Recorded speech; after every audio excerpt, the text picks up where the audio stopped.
咁咧就我見咧原來咧日本一個好大嘅買賣一啲 anime 啊，即係動畫啊或者玩具嘅二手網站啦。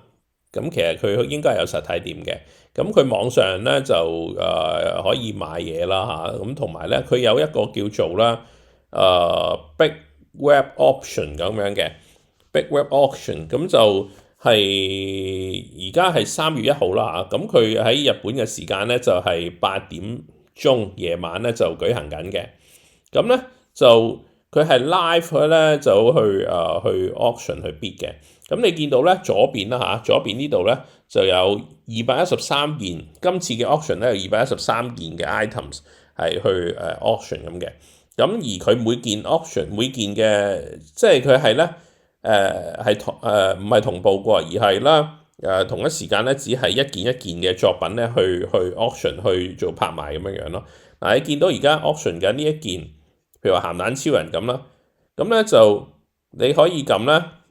嗱，譬如話呢一件啦嚇，呢一個價錢，咁啲人咧就去 bid 咯，喺度撳呢個掣去 bid 咯。咁然之後就睇下而家嘅現價係幾多咁樣樣。咁如果有人撳去 bid 嘅話咧，佢就會多15秒鐘咧，去俾下一個人去 bid，咁就確保嗰個即係公平性啊，係如果想 bid 嘅人咧係有足夠嘅時間去撳個 bid 個掣咁樣咯。咁咧就而家就應該係拍賣到第15件啦。咁咧就總共係213件。咁我喺度睇翻個 list 啦，就有好多唔同嘅嘢啦，有玩具啊，有啲好多唔同嘅年份咁樣啦嚇。咁佢每一件嘅 item 有一個編號咁樣樣啦。咁咧就佢咧去到某一個位咧，佢會係有一個 break 嘅。睇下先，我頭先見到有個 break 嘅，即係去到某一個位咧會有一個 break 啦。嗱係一個 break 啦，就係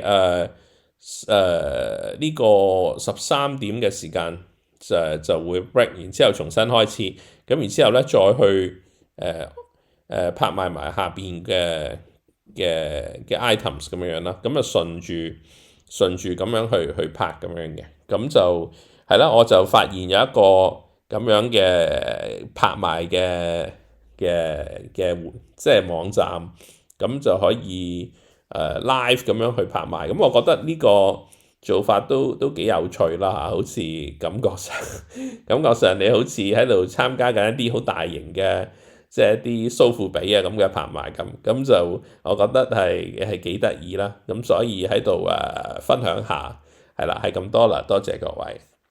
嗱，你見到譬如話呢個啦，佢去到6500 yen，咁啊冇人 bid 啦，咁就係6500 yen成交，咁咧就去咗下一個 item，咁樣就係如此類推，就係咁樣樣啦。